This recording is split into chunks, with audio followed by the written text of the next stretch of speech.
Meli, yo en el... ¿Te puedo preguntar?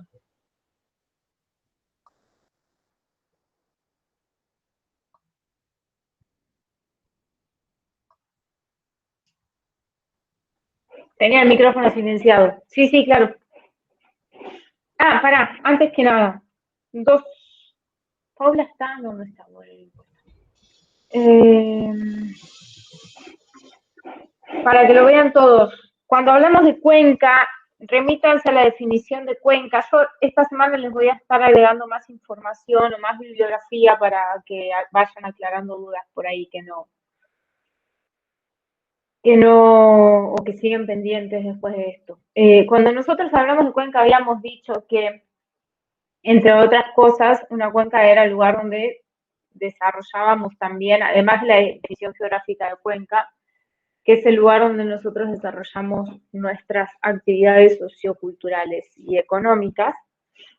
Entonces, cuando yo les pregunto en qué cuenca se encuentran ustedes, ojo cuando dicen la cuenca más cercana, porque en realidad nosotros siempre vamos a estar dentro de alguna cuenca, tanto jurisdiccionalmente hablando como geográficamente hablando. Porque por ahí es una cuestión que puede parecer semántica, pero a mí me da a entender que no quedó clara la definición de cuenca. Así que eso era todo lo que quería decirles. Si entra Paula en algún momento, me gustaría que ella hable un poco sobre su trabajo también, pero mientras tanto nos sacamos las dudas.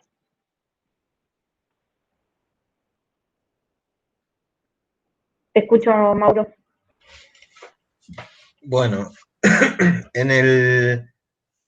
Del TP estamos hablando, ¿no? El TP2, digamos.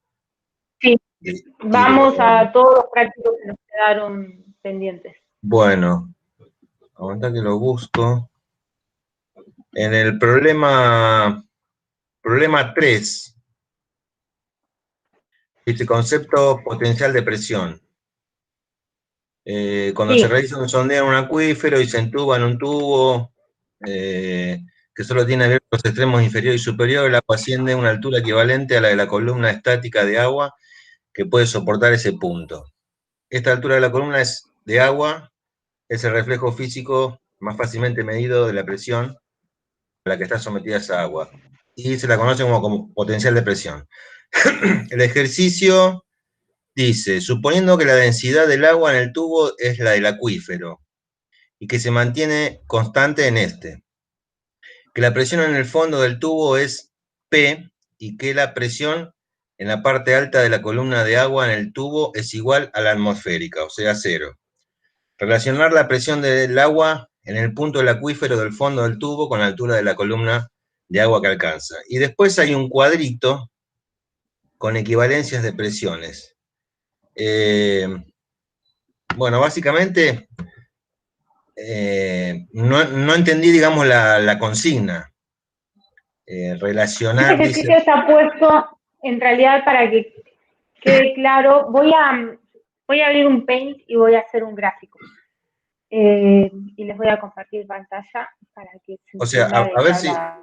a ver si estoy, digamos, o sea, yo sé que, digamos, de acuerdo a la longitud o a la altura que tenga esa columna de agua, va a tener, o sea, sí o sí tiene relación con la presión que va a haber en el fondo del tubo, digamos. Pero no entendía, digamos, si hay que hacer hay que poner una fórmula o explicarlo simplemente. No entendía Pueden cuál era la... expresarlo de manera matemática, si se animan, o pueden expresarlo con sus palabras. Lo que vos estás diciendo está bien. Cuando hablamos de potencial de presión, básicamente la idea es que se entienda lo siguiente que yo se los había explicado como con palabras sencillas. Voy a hacer un gráfico en todo caso en papel y se los muestro en papel. Es tan difícil no poder hacer eso. Pero básicamente, cuando yo perforo a un determinado acuífero, ¿sí? Ese acuífero está bajo algo que se llama presión litostática, que es la presión del cuerpo de suelo y de tierra que se encuentra por encima de ese acuífero. Y a su vez, el acuífero está bajo presión hidrostática, que para quienes hicieron física van a saber que el agua hace presión, díganme si ahí ven bien, que el agua hace presión en todos los sentidos, ¿sí?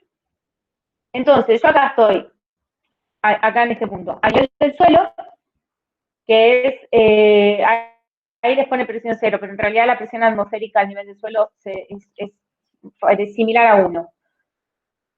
Acá tengo la presión de mi columna de suelo, que es toda esta, más la presión de el agua en sí dentro del acuífero, que es la presión hidrostática. Cuando yo libero en algún punto este acuífero con una perforación, este agua va a tender a ascender hasta que alcanza el valor de la presión que libera debido a la presión ejercida en este sentido y en todos los sentidos que ejerce el agua en el acuífero. Entonces, el nivel de agua que alcanza, que se suele llamar nivel estático, yo les voy a graficar la perforación a ese acuífero, lo que yo hago cuando perforo es liberar presión. Entonces, esa presión que voy a liberar va a tender a hacer que el agua ascienda hasta que se iguale entre la presión atmosférica y la presión que necesita liberar. Eso es conocido, como les decía, como nivel estático, que generalmente, les voy a poner un ejemplo, si yo perforo al Puelche, que se encuentra a los 50 metros, o sea, tiene 50 metros de presión de tierra y suelo, más, como les digo, la presión hidrostática, que no me acuerdo algún valor de presión hidrostática en el Puelche, pero cuando yo perforo y dejo que el agua alcance el nivel al que llega cuando libera esa presión, está rondando los 35 metros. Entonces, si yo quiero hacer, ¿se ve ahí? Más Por o ahí lo menos. puse mucho más arriba de lo que corresponde a escala. Ahí. Ahí un ¿Se poquito ve mejor, mejor? sí. Ahí, ahí, Bien. ahí. No se guíen de la escala, esos son 35 metros. Si yo quiero hacer una relación de presiones, lo que voy a hacer es poner, por ejemplo, el nivel que alcanza en el nivel estático y el nivel que tengo del acuífero, y eso me puede llegar a dar, si quiero obtener alguna relación más que nada entre niveles, básicamente, y después lo puedo trasladar a presiones. Pero la idea era que se entienda eso. Yo voy a liberar la presión ejercida principalmente por la columna de agua, más la presión ejercida por el agua dentro del acuífero en sí, hasta que se equilibran los dos en un punto conocido como nivel estático. Y te hago otra consulta, o sea, el cuadrito de equivalencias, digamos, bueno, no me acuerdo, tendría que verlo, ¿no? Pero, digamos... Tómenlo como un cuadro que les va a servir para conocer las distintas dimensiones de presión que se utilizan, básicamente. Claro, pero mi pregunta era esta. Dice, por ejemplo, a ver, para que lo busco, dice, por ejemplo, un bar es, bueno, un bar, X 0,98 atmósfera, y dice 1019,75 centímetros de agua. ¿Eso está calculado en un volumen, digamos, en un área, en un tubo? A presión atmosférica en un tubo no me acuerdo De un la diámetro. dimensión, pero es el que se alcanza en el termómetro. Está bien. No de un diámetro de un caño que Pozo pone en no. un acuífero. No. Es que en realidad, si hablamos de presiones, sí, importa la sección, el centímetro cuadrado que estoy ocupando. Pero eso es el de un termómetro. Es la columna de agua que alcanza el agua a una atmósfera de presión en el termómetro, con la densidad del agua que es de 1. Pues a mí me mareaba mucho el cuadrito, digamos, y no entendía si eso ya estaba calculado en un determinado diámetro, digamos, centímetros de agua hablaba, pero digo, centímetros, en un diámetro de 10 centímetros es una cosa, en un diámetro de 20 es otra cosa, De y 2 o de, sí. claro, No, está no, bien. es en el tubo en el que se mide presión barométrica, que no recuerdo el diámetro exacto en este momento. De todas formas, Micaela dice que no vieron mecánica de fluidos, sí, lo hablé con Marcelo. No, no sé a relacionarlo matemáticamente, pero sí con que se entienda que es una cuestión de equilibrios más que nada, de liberar presiones y de ejercer presiones también en lo vertical, que es la presión atmosférica. Es un poco esa la idea. O sea, y otra pregunta, la presión está también a su vez relacionada con, yo me imagino, con la fuerza que está haciendo, digamos, yo me imagino, no sé, digo una pavada, ¿no? Una persona en la boca de abajo del tubo sosteniendo toda esa columna de agua. Digamos, toda esa columna de agua, de acuerdo a la densidad, digamos, del agua, tiene un peso. Digamos, el que está abajo. El peso del agua. Sí, el que está abajo sosteniendo, digamos, donde termina el caño, que está abajo sosteniendo es el que es la fuerza que está haciendo, digamos, sosteniendo toda esa columna de agua. Algo así es. Exacto, porque en ese punto es donde tenés más presión. Tenés la presión en este punto de acá abajo. Ahora se los muestro. Vos tenés una subantura de presiones que es la presión litostática más la presión hidrostática. A ver si ven, díganme ustedes si se ve. En ese punto, que es la base perdón por el dedo que uso, pero es el que me queda más cómodo. En ese punto, que es la base de tu perforación, vos tenés una sumatoria de presiones que es presión hidrostática más presión litostática. ¿Sí? Cuando vos liberás esa presión, va a tender a subir hasta que llega a un punto de equilibrio donde la presión que tenés atmosférica se equipara con esa presión que liberás. Ya en este punto de equilibrio, vos tenés una presión igual a 1, que es la de la presión atmosférica. Entonces, Entonces, si querés hacer el cálculo, sí. lo que tendrías que hacer es, dejando la densidad del agua y la sumatoria de las presiones en el punto de equilibrio y en el punto de mayor presión y el punto de equilibrio, hacer alguna relación similar, que tampoco es la idea, sino que está bien, pero explicándolo, digamos, con mis palabras, con las palabras, sí, está bien. Bueno. sí, es válido. De hecho, déjame que me acuerde quién fue el que lo explicó con sus palabras muy bien. No. Diego Paradera, ¿puede ser? Sí, Sí, fue. Diego, sí. Si no me equivoco. No me acuerdo de la Paradera, Diego. Él lo explicó muy bien, con sus propias palabras. Bien. Vi que también sé, como les digo, que no vieron mecánica de fluidos. No es la idea que sepan de mecánica de fluidos, sino que se entienda justamente que el agua va a ascender hasta cierto punto cuando ustedes perforen, primero según la profundidad, porque a mayor profundidad, mayor presión. Y segundo, que si ustedes encuentran un pozo surgente, es porque esa presión que necesita liberar el pozo para alcanzar la presión atmosférica es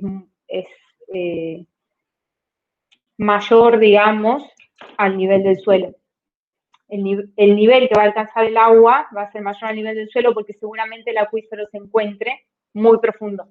Los acuíferos que tienen surgencia son, por ejemplo, los que se encuentran a más de 100 metros bajo el nivel del suelo. 100, 120, 180. Y pueden andar en el orden de 1 o 2 metros de surgencia. Eso es que en ese punto llegan a liberar toda la presión como para alcanzar la presión atmosférica. Por eso es que el acuífero freático no tiene urgencia, porque se encuentra a presión atmosférica. Entonces yo perforo y tal vez pueda variar en 1 metro, medio metro el nivel después de realizar la perforación y entubado, pero no va a ser mucho más, porque no está bajo presión.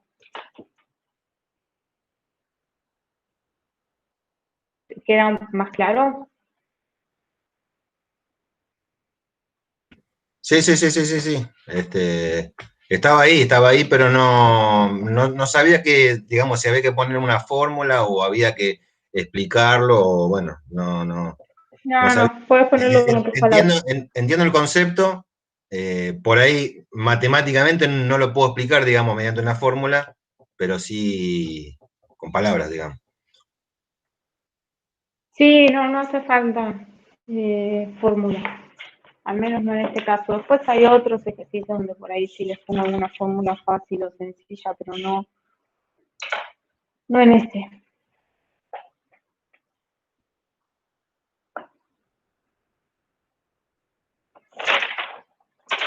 Yo me fijo todas las anotaciones que tengo, perdón. Escucho otras dudas. Después te pregunto otra, ya que seguramente muchos también tienen la duda. En el próximo ejercicio, en el 4, ¿Hacia dónde va el agua? no, en la A dice, ¿cuál es el potencial de presión en el piezometro A? ¿No? La verdad todavía no hice las cuentas, pero después dice, ¿qué significa? Bueno, me desorientó la pregunta, ¿qué significa? El ejercicio 4 es el del, porque yo lo tengo anotado, no estoy viendo desde la compu. Sí, El del pozo A y B a los 650. Sí, ese. La idea de ese ejercicio es que básicamente lleguen a esta interpretación. ¿Dónde está el pozo A? ¿Dónde está el pozo B? Yo les había puesto en una teoría, entonces, porque lo que quiero de ahí es que entiendan esto. Los diferentes nomenclaturas y sistemas de medición que usan cuando hablamos de perforación, de surgencia de agua o de niveles estáticos del agua.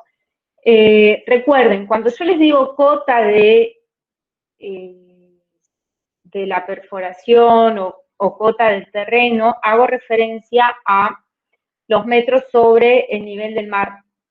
Generalmente, si no aclaro, de eso lo van a ver después que hagan así las diferentes metodologías de altura que hay. Pero en la jerga, cuando uno dice cota, se refiere a metros sobre el nivel del mar, que es el punto cero, es el que se encuentra en Mar del Plata, entonces se usa como referencia para medir el resto mediante una red de medición de alturas a nivel nacional. Después tenemos la cota la cota del agua o el nivel que alcanza el agua, que eso lo podemos medir. Si yo les digo, la cota alcanzada por el agua también es la altura sobre el nivel del mar que alcanza la tabla de agua de ese acuífero. Si yo les digo a tantos metros de profundidad, me refiero a lo que se suele decir metros bajo boca de pozo del acuífero. Entonces, vuelvo al grafiquito que les estaba haciendo. Y en ese punto yo les digo, creo que era algo así como mi cota es de 650 metros sobre el nivel del mar. Y lo voy a representar de esta manera. Cota metros sobre el nivel del mar. MSNN es lo que se suele usar. Si les digo, el agua está a los 35 metros de profundidad, lo que voy a decir es metros bajo boca de pozo. Yo estoy en mi perforación, se ve ahí, y encuentro que mi nivel estático o el nivel que alcanza el agua una vez que perforo es de 35 metros de profundidad, hago referencia a metros bajo boca de pozo, que es MBBP. ¿Y qué otra cosa me está faltando? No, bueno, básicamente esos son las dos referencias que hago a altura. Y ahí juego, en ese ejercicio lo que hago es jugar bastante con esas dos referencias. Por ahí se mareen cuando les digo, alcanza los 50 metros de profundidad o alcanza la cota de 600 metros, hagan relación entre esas palabras. Cota es metros sobre el nivel del mar y profundidad es metros bajo boca de pozo. Sí, entonces, ahí yo lo que, perdón, yo lo que entendí que el pozo A decía 600 metros desde la cota, o sea, que está a 50 metros de profundidad, digamos, el nivel del agua. Y el pozo B decía 35 metros de profundidad. O sea que el pozo B, digamos, tiene más presión el agua, ¿no? Entonces, exacto, alcanza la mayor altura. Iría de B hacia A la dinámica, digamos, el agua. Porque había una pregunta que decía eso o no. Sí. Para responder ese ejercicio o esa pregunta, les subí bibliografía que habla sobre dirección de escurrimiento. Está bien. ¿Me llegan? La en el Drive. Sí, había un gráfico, un dibujo bastante explícito. Me acuerdo más o menos del dibujo, ¿no? Que mostraba la distancia entre dos perforaciones y cómo era la dinámica del agua. Ahora me lo acuerdo así vagamente, ¿no? No. Salvo algunas excepciones que creo que están mencionadas en ese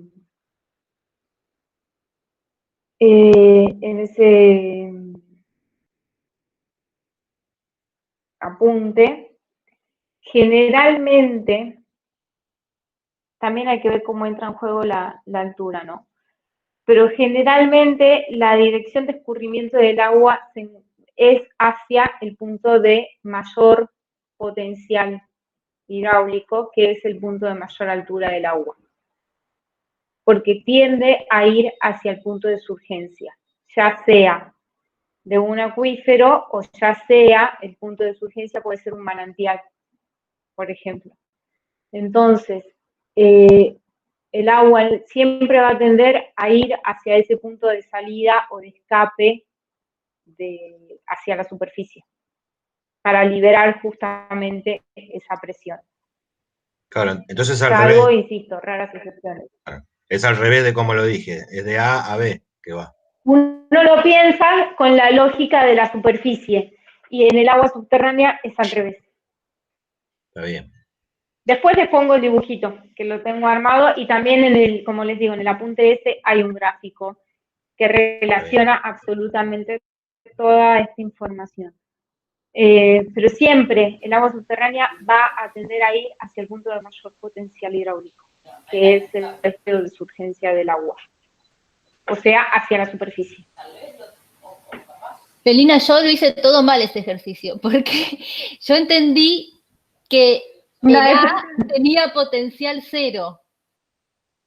Porque me confundí cuando vos decís que tiene 600, que está a 600, yo dije, bueno, entonces tiene potencial 0 porque no está, digamos, no hay agua, digamos, adentro del piezómetro. No, claro.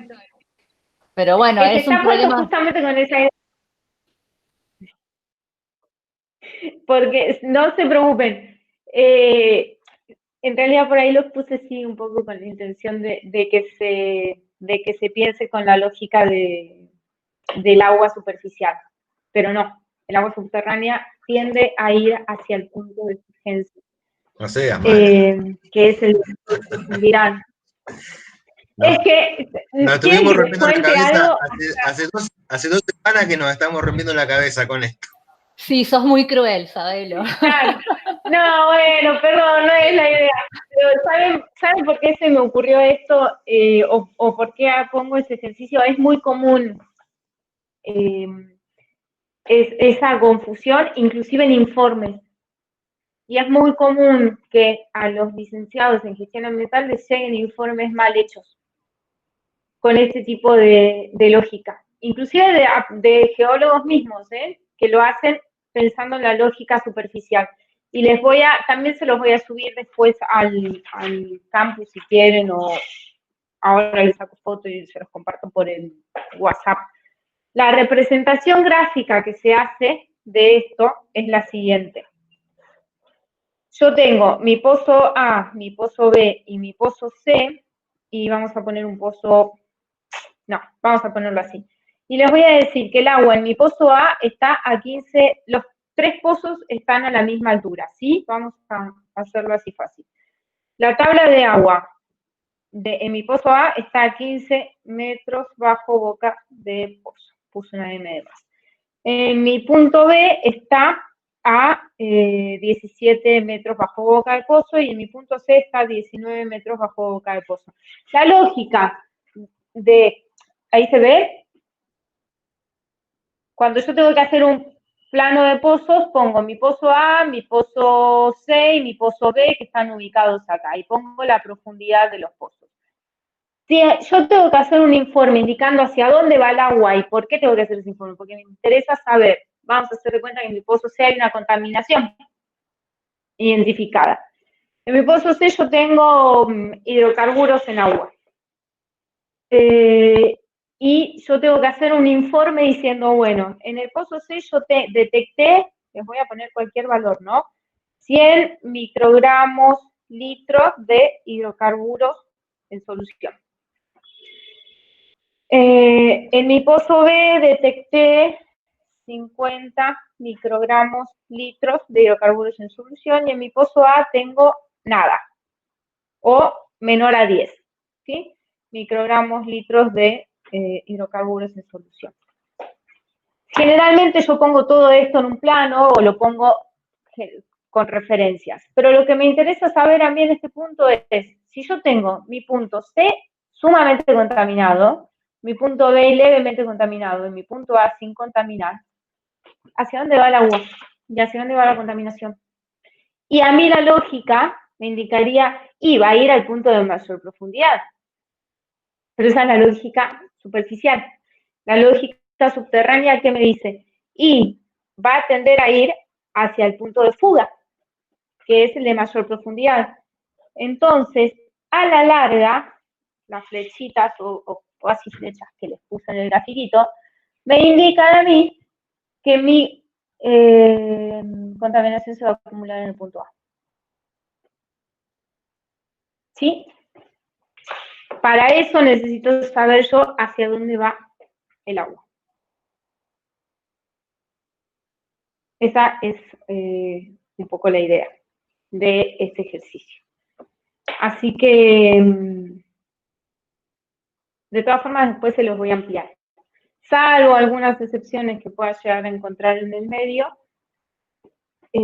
suele ser así.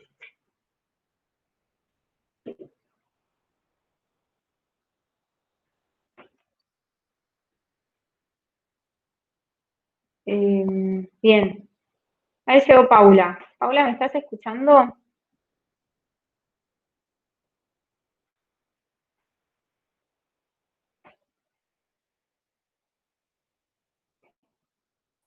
Me parece que no me escucha.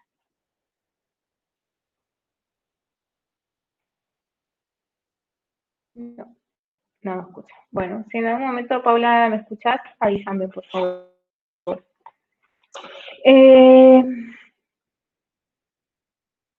Les voy a poner el grafiquito.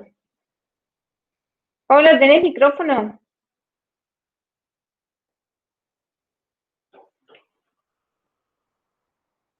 No hay problema. Ah, porque quería que nos cuentes. Dice que está escuchando por el chat. Sí, bien. Yo quería que nos cuente un poco sobre el práctico que ella había hecho y la metodología de acuerdo que había seleccionado. que era muy interesante. Bueno, les cuento un poco lo que hizo Paula, que yo les había pedido hoy que si podía hacernos un resumen. Lo que hizo ella fue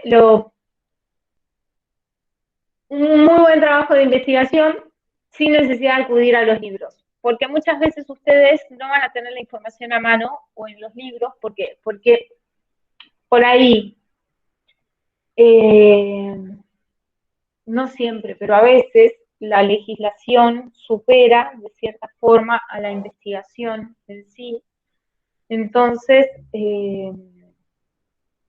se van modificando resoluciones, decretos, etcétera, y eso no va a estar siempre en papers de investigación científica ni en un libro que tengan a mano. Lo que hizo Paula fue buscar en las autoridades de aplicación de la cuenca a la que ella pertenecía toda la información posible. Ustedes siempre tienen que ir dentro de lo que es la gestión y más la gestión de recursos hídricos hacia quienes están a cargo de legislar y de gestionar el recurso. En el caso de ella fue hacia, creo que era Kumar, si mal no recuerdo, y descargó todo. Lo que pasa es que Kumar también es una cuenca fácil porque tiene toda la información a mano, a diferencia de Comirate, que por ahí lo encontrás, por ahí no lo encontrás, no está todo en la página. Hay una agrupación de vecinos de Comirate que creo que tiene más información que la cuenca en sí. Es un poco más complicado. Sí. Hola, Mili. Acá me conecté del celular, si querés. Sí, si nos querés contar. Bueno, estaba un poco lo que yo quería resaltar era eso. Me ayudó mi compañero Mauro tirándome la data del Comirec y ahí empecé a investigar en la web y llegué a casi toda la información que conseguí. Después lo que hice fue una cuenca de río de llanura y como la información estaba en Acumar, pensé que sería similar y utilicé que es como más tecnológico que lo que habíamos visto en las teóricas y me imaginé que si lo tendría que usar sería ese el camino. Después lo demás... ¿Te acordás cómo era la metodología? Lo explica ahí, es un poco...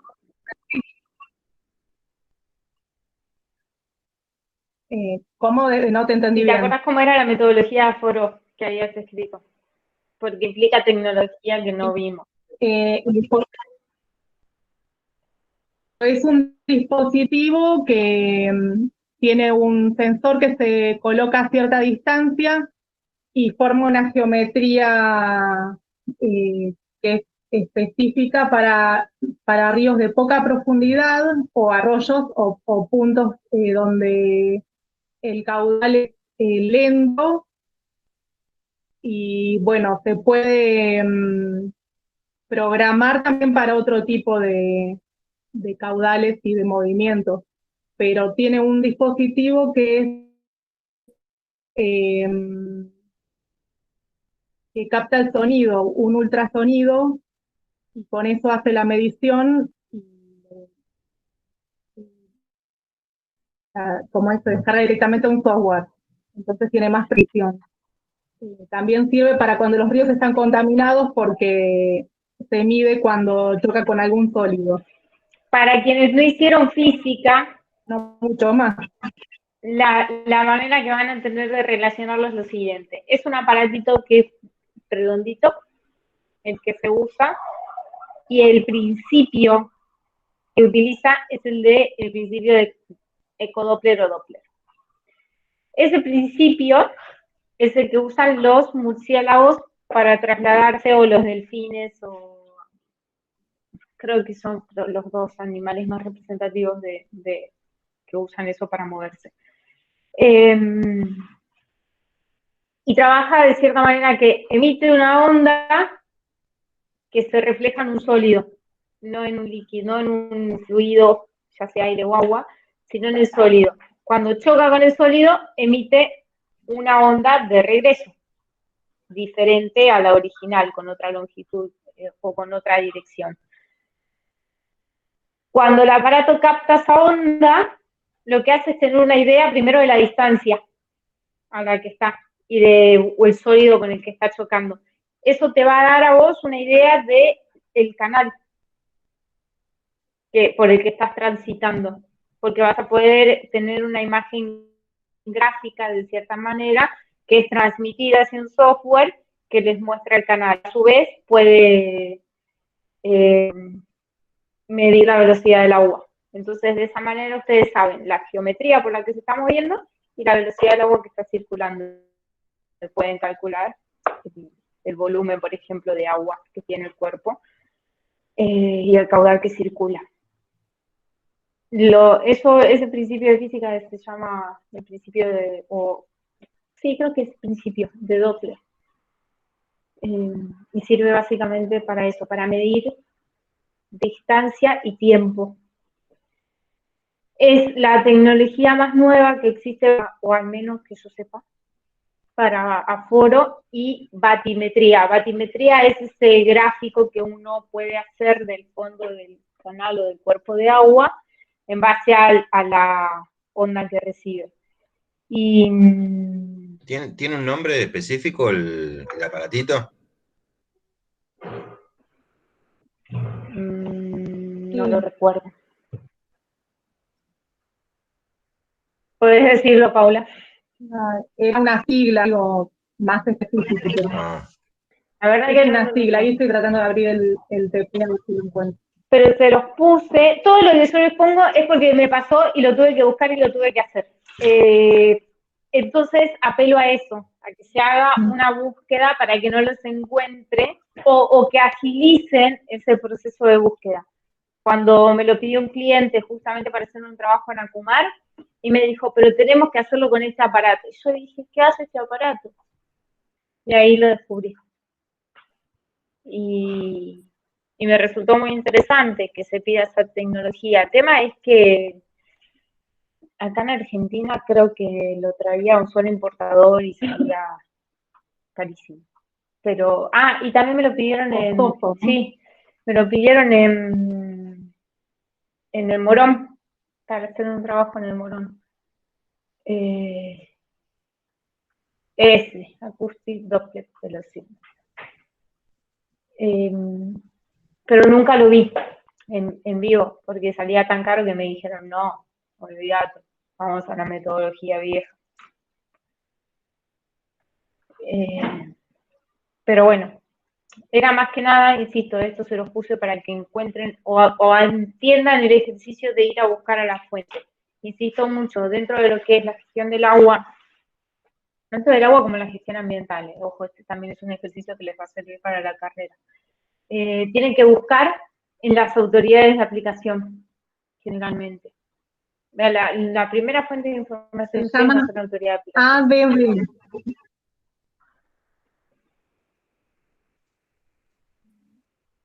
Perfecto. Muchas gracias, Paula. Muy buena presentación. No,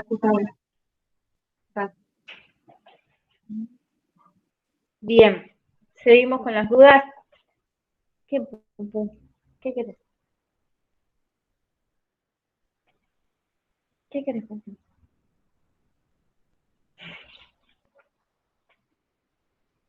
Los escucho, las escucho, les escucho.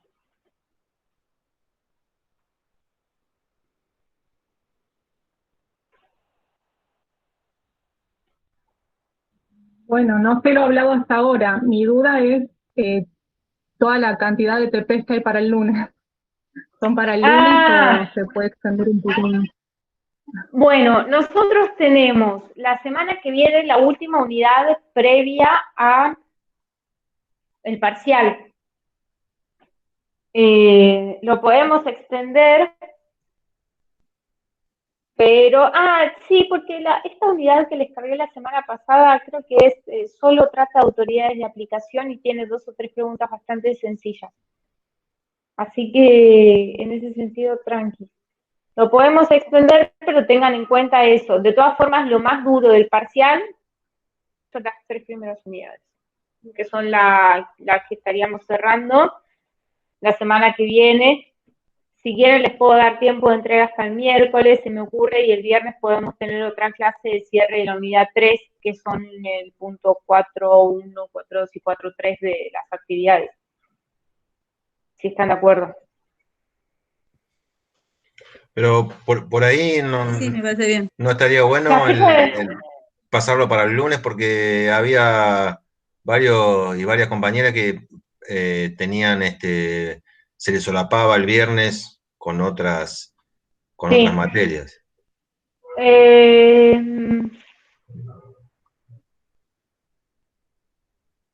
Bien. Bueno, podemos, si quieren, hacer el cierre. Déjame, Mica, recordame si lo tenés a mano que les había pedido en el punto 4.1, porque Micaela me pregunta si de práctico 4.1 pueden poner descripción como citas o sí tienen que usar nuestras palabras. No recuerdo exactamente qué decía el punto 4.1. ¿Lo tenés a mano? Si no, lo abro.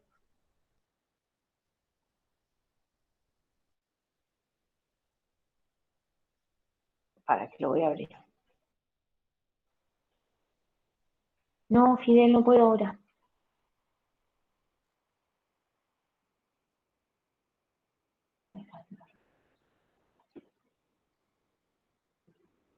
Me va a pedir entrar de nuevo.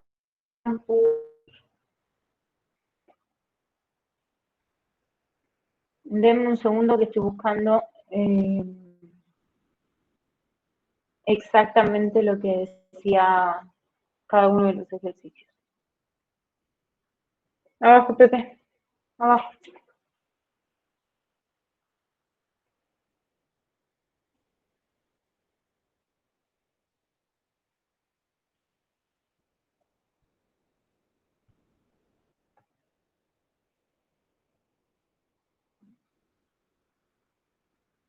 Bien. Yo les puse las actividades que vendría a ser tema 3, actividad 4. Actividad 4.1.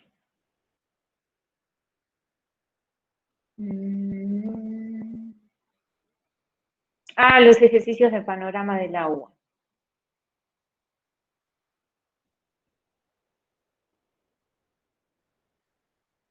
Les puse, indicar una breve descripción de cuenca superficial. No, esto, chicos, es lo mismo que veníamos hablando en el punto anterior. No, usen bibliografía. Y les va a servir mucho también para desarrollar este práctico la unidad 4, o el tema 4, que es de autoridades de cuencas y de autoridades de gestión del agua. No hace falta que se pongan.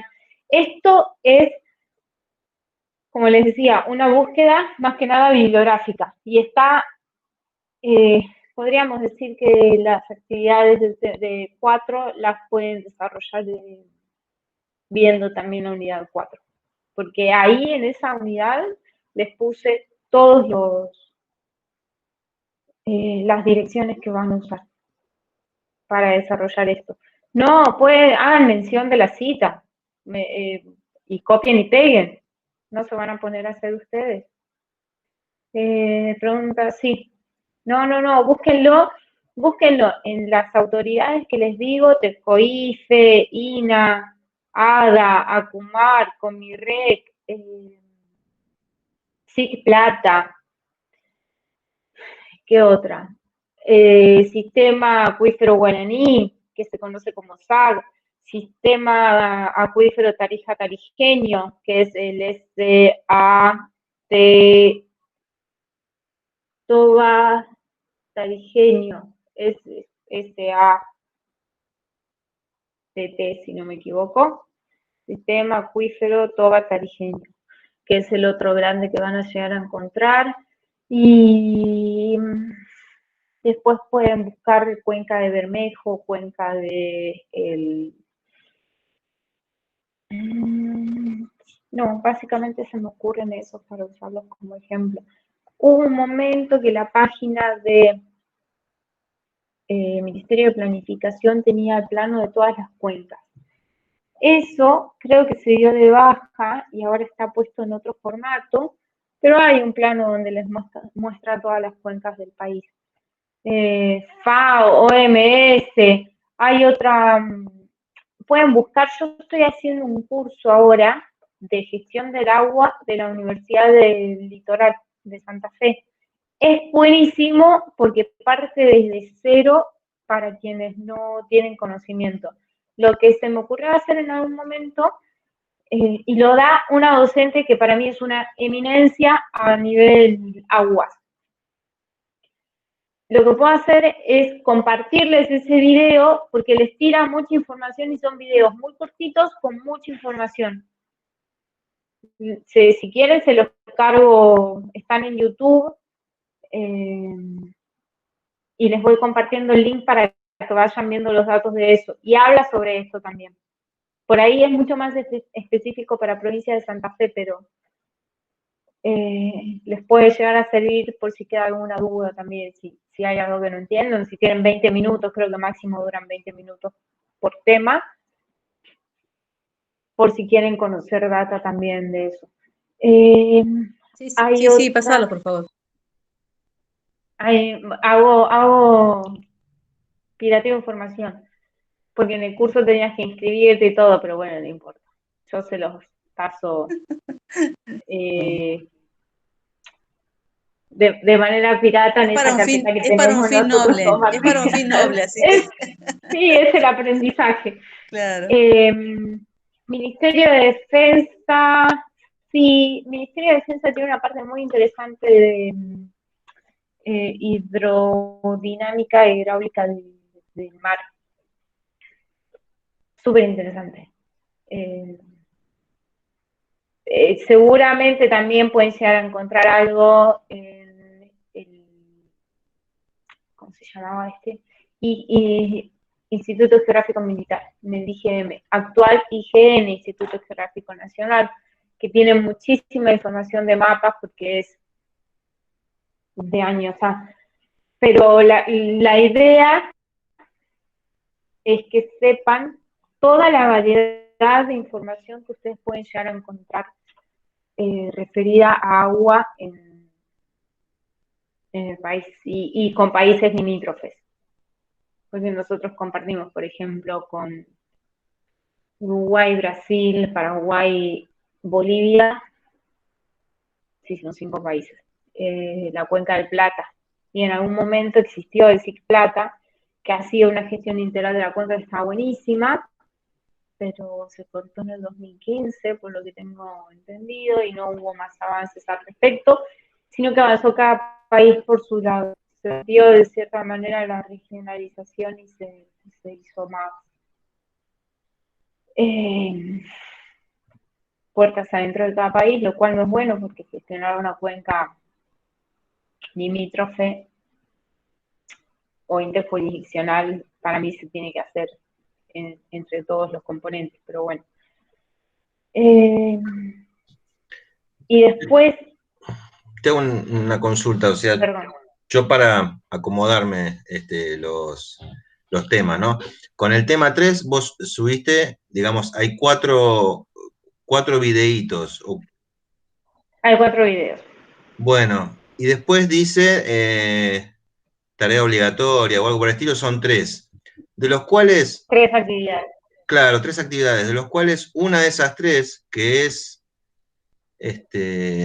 dice tarea 2 del tema 3, no, perdón, TP3 dice. Es como todo teoría, no hay, bueno, yo no encontré ninguna actividad, digamos, ahí. TP3.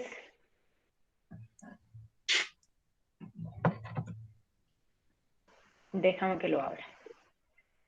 Ah, sí. ¿No les puse al final? ¿O escrito?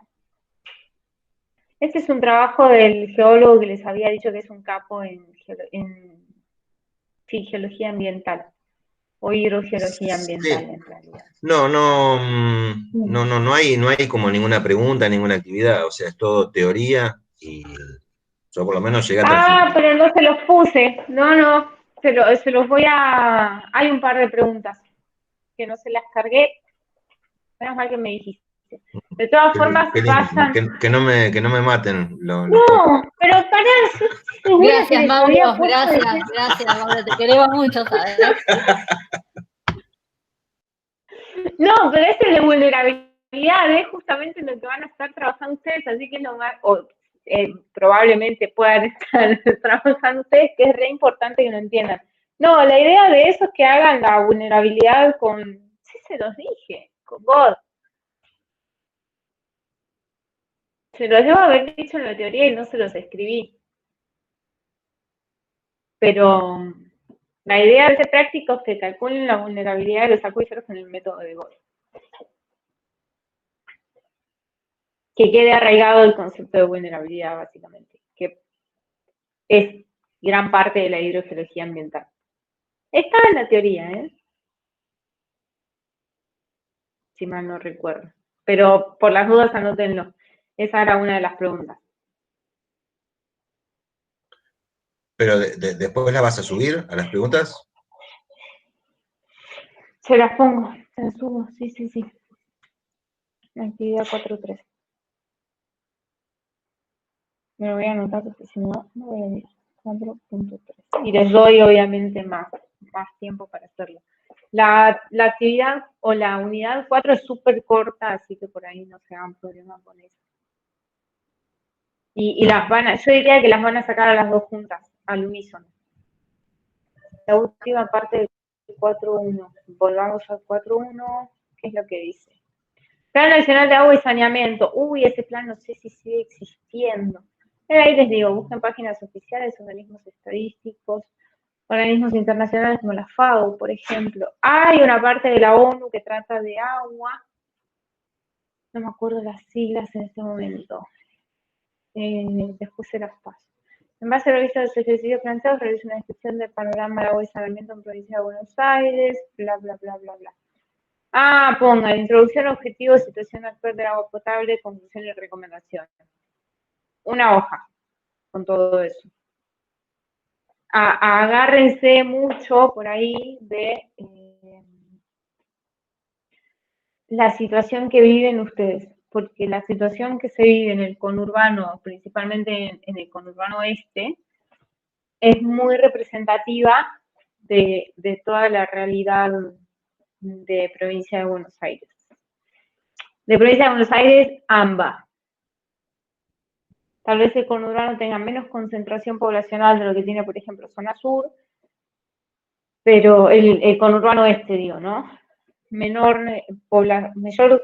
concentración poblacional de lo que tiene zona sur, pero la problemática en cuanto a agua es básicamente la misma, aunque me parece que zona sur está un poco más cubierta en cuanto a saneamiento, justamente por la densidad poblacional, pero es la misma en todos los casos, falta de agua potable, falta de cloacas o en su defecto, para conectarse a agua potable y cloacas hay que pagar un sueldo de profesional por mes para que lo hagan y no todas las familias tienen acceso a eso o tienen la posibilidad de poder pagar esa plata. Creo que la última vez que averigué estaba en el orden de los 25.000, 30.000 pesos y era cosa de 3 años atrás, que fue cuando estaba viviendo en esa zona.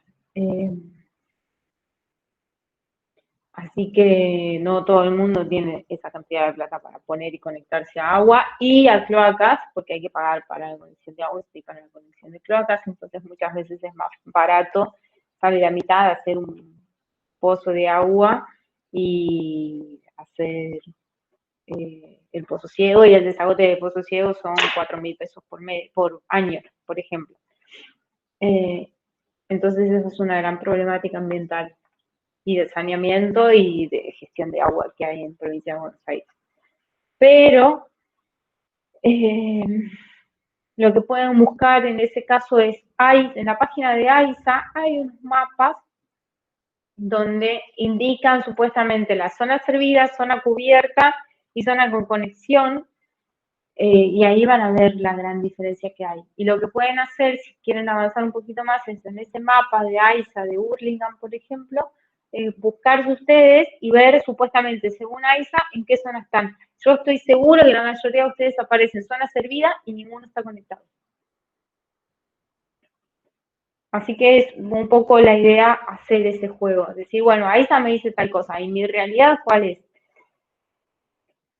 Y difiere bastante de lo que supuestamente presenta el organismo. En la mayoría, Ituzaingó tiene otra realidad completamente distinta, porque en Ituzaingó AISA creo que ni pinta, o pintan un solo sector que es el sector de la avenida Martín Fierro. Y el resto, si te he visto, no me acuerdo. Sí, es así, como decís vos, no existe. Sí, no hay. Acá no. ¿Y Martín Fierro, qué vos decís que tiene servicio de agua y cloacas? Yo creo que no, ¿eh? Lo estaban poniendo en algún momento y creo que lo frenaron en el 2017, mira lo que te digo. Lo mismo Sí. en Hurlingham lo estaban poniendo en Morris en 2016, 2017 dijeron no, se cortó todo. Claro. Sí, digamos, Porque acá en el centro de Ituzaingó, pero por una cuestión de que han modificado el code, digamos, y se puede ahora edificar, hacer edificios de no sé cuántos pisos, entonces necesitan las cloacas y el agua. Entonces ahí sí, urgente. Pero acá los que vivimos lo en los mismo barrios, pasó en Hurlingham. Lo mismo. Otra cosa que por ahí debería quedar claro para este punto. La mayoría de estos proyectos de agua potable y cloaca tienen financiamiento de organismos como el Banco Interamericano de Desarrollo, principalmente BID, a veces CAF, que es la Corporación Argentina de Fomento, no, Argentina no, Corporación Andina de Fomento, y no me acuerdo algún otro organismo en este momento que pueda llegar a financiar ese tipo de obras. Lo que pasa es que te piden cierto cumplimiento económico, social y ambiental, y cuando no está ese cumplimiento, te cortan el proyecto, por un lado. Por eso muchas de las obras se cortaron en el 2016, 2017, no hubo cumplimiento por parte del país de las exigencias del organismo. O si ven, por ejemplo, que estás, o sea, ellos te dan cierto monto para que vos desarrolles la obra y hay desviación de fondos, también se corta, por ejemplo. Y otra cosa muy importante, si quieren averiguar, porque esto estuvo a mí me causó mucho impacto y dije, de cierta manera perdimos, porque estos organismos eran manejados por, en la mayoría de los casos, gente de países de América Latina. Bueno, ahora hubo un cambio en la política de los organismos, principalmente creo que era el del BID, que es el que tiene gran financiación con el país, que sacaron, había como un acuerdo implícito de que siempre tenía que estar a la cabeza alguien de algún país sudamericano, justamente para que entienda las desigualdades que se viven en Sudamérica y pueda proyectar de manera de disminuir esas desigualdades, pero ahora dos grandes organismos quedaron en manos de uno de una persona puesta por Trump y el otro, si no me equivoco, de una persona que puso Bolsonaro. Entonces ahí cambia radicalmente la política por ejemplo, de financiamiento de algunos proyectos para este tipo de casos. Así que si quieren buscar y ahondar un poco más en las autoridades de estos organismos y entender qué hacen estos organismos, porque ojalá, sería muy bueno, en algún momento puedan llegar a estar gestionando este tipo de planes. Que lo más lógico sería que caigan en manos de gente que tiene el conocimiento que van a tener ustedes, ¿no? Con una mirada integral. Así que esto no se lo pongo como obligación, pero por ahí, por curiosidad, pueden llegar a hacerlo.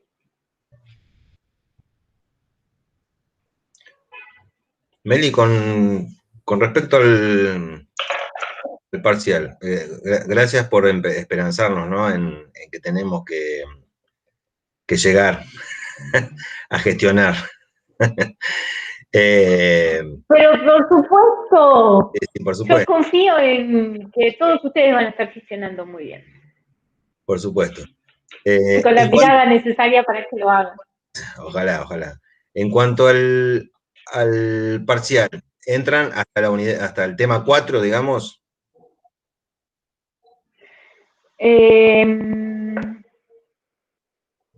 Yo creo que les había puesto 6 unidades en la materia, si mal no recuerdo.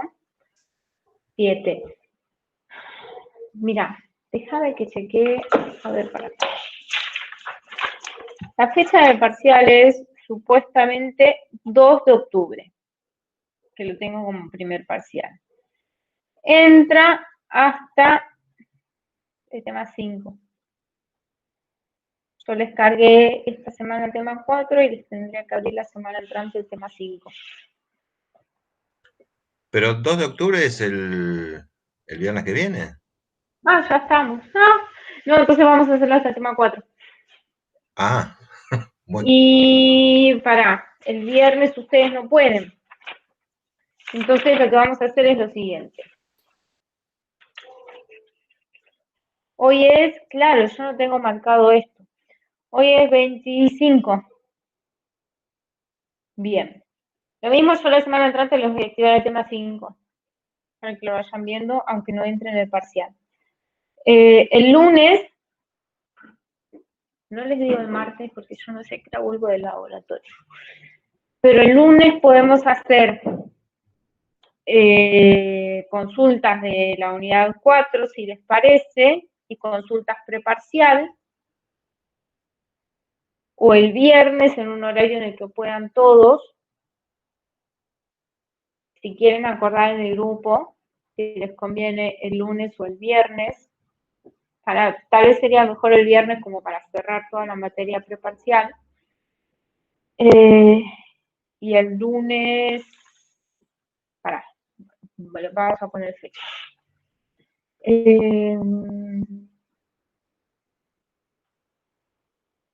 Este lunes es 28, ¿sí? Podemos tener la clase de cierre de tema 1, 2, 3 y 4 el lunes 28, si quieren. Si no, la podemos tener el viernes 2 en un horario en el que todos puedan. Y el parcial lo vamos a poner el lunes 5. Les voy a poner un multiple choice para que sepan la nota en el momento.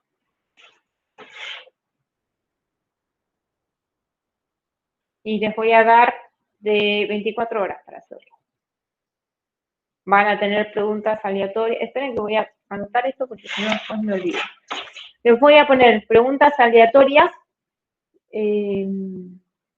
No sé, suelo armar bases de datos de, qué sé yo, 50 preguntas, 100, y les van a tocar 20 a cada uno. Parcial, aleatorio. O a lo sumo van a tener que responder o desarrollar alguna que otra pregunta, pero vamos a tratar de hacerlo multiple choice para que sepan bien la nota. Entonces les decía, van a tener 15, 20 preguntas, o 10, según las que pueda armar o las que se me ocurra armar en el momento. Y se los voy a cargar el lunes a la noche y van a tener, no, se los voy a cargar el lunes a la mañana. Y van a tener hasta el martes a la mañana para hacerlo. ¿Y por qué les digo a la mañana? Porque yo voy a poder estar respondiendo consultas todo el lunes, pero no el martes. Entonces, si queda alguna duda sobre alguna de las preguntas, me van a poder mandar un mensajito y lo vamos viendo en el momento, pero el martes no voy a poder. Entonces, Una vez que abran ese parcial, les voy a poner entre 1 hora y 2 horas para terminarlo, depende de la cantidad de preguntas. Y, como les digo, van a tener 24 horas para entrar a hacer el parcial, pero una vez abierto van a tener un plazo de duración de 1 o 2 horas máximo. ¿Sí? ¿Se entendió? Sí. Sí, sí. Les dije el 10 vamos a tener el parcial hasta el martes, que va a ser 6 del 10, con parcial aleatorio, multiple choice, y ¿qué otra cosa les dije? La clase de preparcial. Si quieren definirla y discutirlo en el grupo el día que puedan ustedes, para mí genial. El 28 o el 2. O puede ser el mismo miércoles si quieren. Yo les digo, lunes, miércoles y viernes, no hay problema. Acomodamos un horario. Pero martes y jueves se me complica por el laboratorio. O sea, sé cuándo entro, pero no cuándo salgo. Así que lo dejo a debate. Arreglen si les parece un día y un horario. O pueden hacerlo 2 grupos, si quieren. Por ahí lo mejor, no, ustedes son poquitos, lo mejor es que sean uno solo. Pero definan el día, porque entiendo que chicas tienen química ambiental. Por ahí si terminan química ambiental a las 8, podemos hacerlo a las 8, o por ahí podemos hacer a las 4 antes de que entren en química ambiental. Pero no sé cómo están, en qué situación están quienes trabajan, si tienen que cumplir algún horario estricto. Pero defínanlo entre esos días, el horario que mejor les queda a la mayoría de ustedes. Por ahí yo tiraría, como les digo, lunes a la noche o viernes en el horario, por ahí sí a definir. Y el 5 el parcial. Y por cualquier duda, consulta, obvio que haya, me van avisando.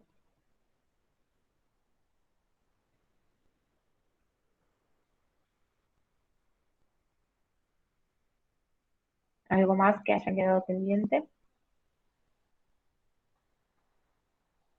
No les voy a poner problemas de cálculo de caudales y ese tipo de cosas, quédense tranquilos. Voy a tomar conceptos. Por ahí sí relacionar, como les decía, el por qué queremos que se entienda un proyecto, un concepto. Porque a mí me interesa saber la dirección de escurrimiento y porque quiero saber hacia dónde va a ir la contaminación que yo estoy teniendo en un punto, por ejemplo. O si un acuífero es más o menos vulnerable de acuerdo a algunos datos que les vaya dando en el práctico.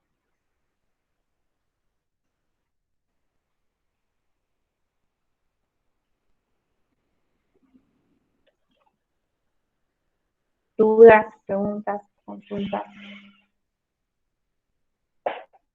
Estoy viendo el chat porque tengo activado el calendario, pero normativa comer para calidad. ¡Ah! Estaba re complicado eso. Lo cambiaron. Creo que hay una nueva que es creo que es 1 de 2019, si mal no recuerdo. Pero está muy mal redactada, porque debería derogar la del 2013, creo, y no lo hace. Entonces, si vos tenés 2 normativas que hablan de calidad de agua, no sabes cuál tenés que aplicar si no hay una que esté derogada. Pero estaba, la última vez que chequeé estaba, como 41 o 43 de 2019 a Kumar. Si no, se la subo yo, la busco y se la subo. Mándenme un mensaje al foro o al grupo, porque yo, o los foros, normativa de calidad de Kumar, para subir.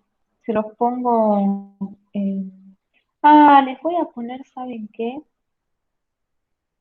Un libro que hicimos, no es un libro, es un manual, una guía, de acceso a la justicia ambiental que se llama, que lo difundió el Centro de Estudios Ciudadanos que estaba ahí en Hurlingham, y ese cuadernillo tiene toda la legislación ambiental vigente en el país y en provincia de Buenos Aires. Así que se los voy a poner. A lo sumo tendrán que fijarse si hay alguna normativa nueva o chequear si está vigente, pero ahí tienen todo.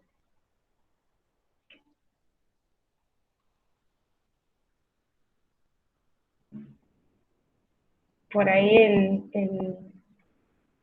la intención del cuadernillo es otra, pero van a poder encontrar la información que necesitan. Bien.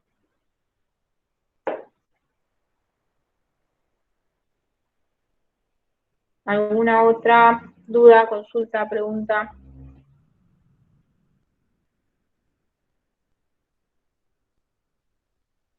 Mucho silencio.